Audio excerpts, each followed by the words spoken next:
So friends, आइए start करते अपना आज के वीडियो को। चैनल पे नए हैं तो सब्सक्राइब कर लीजिए और बेल आइकन पर नोटिफिकेशन पे क्लिक कर लीजिए ताकि आपको आने वाले सभी नोटिफिकेशन रिगार्डिंग हमारे वीडियो से रेगुलरली मिलते रहे। तो जीएसटी पोर्टल पर आया है बड़ा अपडेट। न्यू फंक्शनलिटी यहां पर अवेलेबल कर दी गई है सभी जीएसटी टैक्स पेयर्स के लिए जीएसटी पोर्टल पर। तो मई महीने के अंदर आइए देखते हैं कौन सी यहां पर फंक्शनलिटी यहां पर अपडेट करी है जीएसटी पोर्टल पर। तो आइए देखते कौन सी फैसिलिटी करी है। तो सबसे पहले आ जाते हैं यहां पर बैंक अकाउंट वैलिडेशन कर दिया गया है टैक्स पेयर के लिए। अब आपको यहां पर जो है बैंक वैलिडेशन आप कर सकते हैं सीबीडीटी के डाटाबेस के थ्रू। ये जो है यहां पर आप कर सकते हैं सर। तो यहां पर जो एस्टेब्लिश कर दिया गया है बैंक अकाउंट वेरीफाई कर सकते हैं आप मैच कर सकते हो उसको पैन कार्ड के थ्रू। आपका अगर बिजनेस है तो उसी केस में आपको यहां पर वैलिडेशन करना है बैंक अकाउंट डिटेल जो भी आपको प्रोवाइड करी गई है आपने जीएसटी रजिस्ट्रेशन के टाइम या फिर आपने क्रिएट करी है टेम्पररी आईडी। वो ये आपका जो वैलिडेशन होगा वो सीबीडीटी के डाटाबेस के थ्रू हो जाएगा सर। तो यहां पर जो है आप वैलिडेशन रिजल्ट जो है वो भी आप अपने डैशबोर्ड पे देख सकते हैं कि आपका वैलिडेशन सक्सेसफुल हुआ है या नहीं हुआ है। उसी के साथ साथ यहां पर आप वेरीफाई कर सकते हैं बैंक अकाउंट स्टेटस किसमें जाकर, प्रोफाइल में आपको जाना है सर। प्रोफाइल के अंदर यहां पर बैंक अकाउंट स्टेटस लिंक दिया होगा, उसके अंदर आपको क्विक लिंक के अंदर जाकर आपको यहां पर जो है वैलिडेशन करना है यानी वेरीफाई करना है सर। तो ये एक फंक्शनलिटी यहां पर जो है जीएसटी पोर्टल पर अनेबल कर दी गई है। नेक्स्ट आ जाते हैं, बात कर लेते हैं यहां पर जीएसटीआर 4 के एनुअल रिटर्न की। यहां पर एनुअल रिटर्न को लेकर जीएसटीआर 4 कंपोजिशन वालों के लिए एक बहुत बड़ा फायदा यहां पर दिया गया है सर। जिन लोगों ने ऑप्ट किया है कंपोजिशन लेवी तो उन्हें यहां पर फाइल करना है annual return GSTR 4 financial year 19-20 onward से।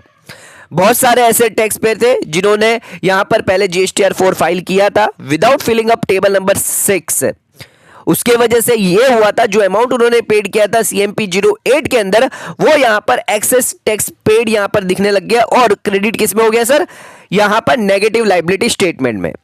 अब इन चीज को रोकने के लिए, ये मिस्टेक्स को रोकने के लिए यहां पर जो है अब यहां पर जीएसटी पोर्टल पर आपको एक वार्निंग मैसेज मिलेगा टेबल नंबर 4A से लेके 4D तक एंड टेबल नंबर 6 के अंदर, ताकि आप ऐसी गलती वापस ना करें सर।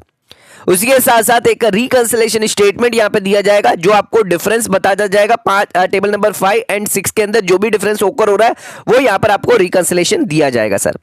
उसी के साथ साथ जिन लोगों ने ऑलरेडी जो टैक्स पे थे, जिन लोगों ने ऑलरेडी यहां पर जीएसटीआर 4 गलती से यहां पर फाइल कर दिया है, गलती से जो यहां पे गलती करी है टेबल नंबर 6 के अंदर, उसके वजह से नेगेटिव लायबिलिटी स्टेटमेंट में जो गया है, तो उसके लिए फाइनेंशियल ईयर 19-20 और 20-21 के लिए एक कोड यहां पर डिप्लॉय किया जाएगा जिससे आप अपडेट कर सकते हैं लेजर को sir. Table for correcting negative liability in the back and. तो आप यहां पर नेगेटिव लायबिलिटी को यहां पर जो लेजर है उसको यहां पर आप अपडेट कर सकते हैं सर। तो ये एक बेनिफिट यहां पर जीएसटीआर 4 के अंदर दिया गया है। नेक्स्ट यहां पे बात कर लेते हैं जीएसटीआर 1 की, जो चेंजेस हुए हैं टेबल नंबर 12 के अंदर। एचएसएन रिलेटेड वैलिडेशन यहां पे दिया गया है एग्रीगेट एनुअल टर्नओवर जिनका 5 करोड़ से ज्यादा है सर। आइए देखते हैं इसमें क्या यहां पर चेंज किया गया है। तो टैक्स पेयर को यहां पर फर्निश करना होता है HSN wise summary outward supply in table number 12 of GSTR 1 on the basis of aggregate annual turnover as per the following scheme. क्या स्कीम थी, अगर आप aggregate annual turnover up to 5 crore है तो आपको यहां पर मिनिमम 4 डिजिट एचएसएन कोड और मैक्सिमम आप 8 डिजिट एचएसएन कोड या सेक कोड B2B सप्लाई के लिए आपको दिखाना है। बट अगर आपका एग्रीगेट एनुअल टर्नओवर 5 करोड़ से ज्यादा है तो उस केस में मिनिमम आपको 6 डिजिट यहां पर और maximum 8 digit HSN code B2B supply B2C supply यहां पर आपको जो है दिखानी है टेबल नंबर 8 ऑफ जीएसटीआर 1 के अंदर सर। अब अकॉर्डिंग टू फेज वाइज यहां पर एग्रीगेट एनुअल टर्नओवर जो वैलिडेशन है वो बिल्टअप कर दिया गया है सिस्टम के अंदर, ये इंश्योर करने के लिए कि टैक्स पेयर जिनका aggregate annual turnover up to 5 crore है वो यहां पर मिनिमम 2 डिजिट यहां पर HSN code and more than जिनका 5 करोड़ से ज्यादा है उन्हें रिपोर्ट करना है minimum 4 digit HSN code in table number 12 of GSTR 1 in the phase 1 के अंदर किया था of HSN validation of the portal. तो यहां पर जो मोर देन 5 करोड़ टर्नओवर है उनके लिए रिपोर्ट किया गया है minimum 4 digit HSN code in table number 12 of GSTR 1। तो ये यहां पर फेज वाइज यहां पर चेंजेस किए जा रहे हैं सर। एक और इंपॉर्टेंट चेंज यहां पर किया गया है GSTR 11 के अंदर। तो यहां पर जो है प्लेसमेंट कर दिया, initiate prefill of GSTR 11 button has been now change to the right side corner of the screen. अब आपको right side corner of the screen में दिखाई देगा। उसी के साथ साथ एज एंड व्हेन जब यूजर क्लिक करेगा उस बटन पे एक वार्निंग मैसेज आपको यहां पर दिया जाएगा that you are about to initiate auto population of filed GSTR 1/5 record in your GSTR 11। तो यहां पर आपको एक मैसेज दिया जाएगा। क्या है message? You are about to initiate auto population of filed GSTR 1 और GSTR 5 record in your form GSTR 11। आप उसको एडिट, व्यू और डिलीट भी कर सकते हैं। ऑटो पॉपुलेटेड जो भी रिकॉर्ड यहां पर आपको दिखाई दे रहे हैं GSTR 11 के अंदर, अगर आप प्रोसीड होना चाहते हैं तो वो भी आपके लिए यहां पर डिस्प्ले कर दिया जाएगा। ये तो बात कर ली रिटर्न के बारे में। अब बात कर लेते हैं रिफंड के अंदर भी एक छोटा सा चेंज यहां पर किया गया है।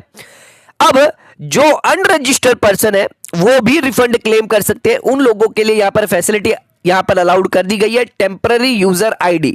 अब आप टेम्पररी यूजर आईडी के थ्रू अपने इंफॉर्मेशन डालकर आप रिफंड क्लेम कर सकते हैं GST में।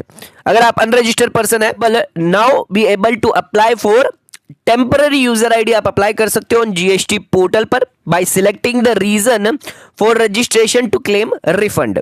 आपको यहां पर ऐड करना है bank account detail at the time of applying user ID, temporary user ID, और सब्सिक्वेंटली आपको एडिट करनी है अपनी प्रोफाइल को।